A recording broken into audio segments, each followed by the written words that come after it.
Dulan 300,000 nga natala nga nakaparehistro sa Commission on Election Cebu City sa North ug South District human sa tulo ka semana nga gitagna alang sa voters registration.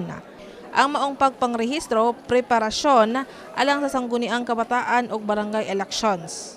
Gisugdan sa COMELEC ang rehistrasyon niadtong Hulyo 3 hangtod karong adlaw, Hulyo 23, 2022. Tungod sa pagpunsisok sa mga buot nga moparehistro sa katapusang adlaw sa voters registration, mihatag og early cut-off nga alas 11 ang North District sa pagpang-apod-apod sa registration forms, samtang pasado alauna sa hapon, mipahibaw na sab sa cut-off ang South District.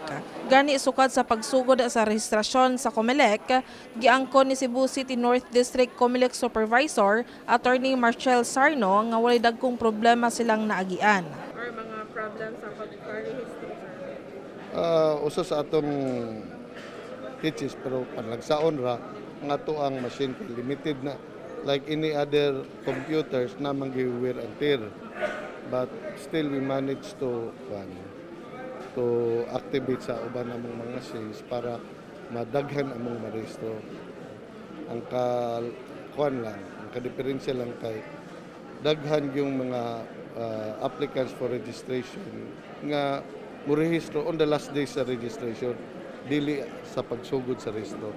Tungod sa bagang duot sa tawo nga nagparehistro ni atong milabay nga semana, wa na minayon sa Elsa Itom, taga Punta Princesa, sa iyang pagparehistro. Apan mibalik siya karong adlaw og giagwanta ang kataas sa linya, uban na ang iyang ugangan ug anak niini sa pamasin nga maapil sila sa priority sa pagparehistro.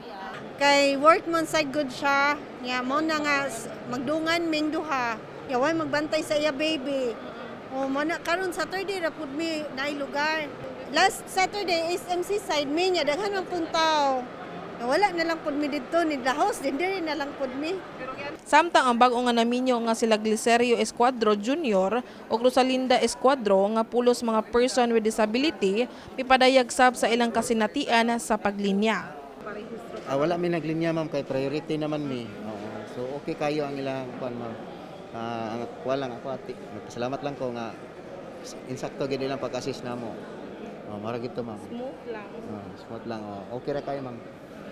Kaya nagpakasal man gud mi ma'am unya nagpa-change status akong asawa. Ako po nagpa-change status ko isip marriage na ko. Kasal. Siya po nagpa-change status po siya isip asawa na nako siya.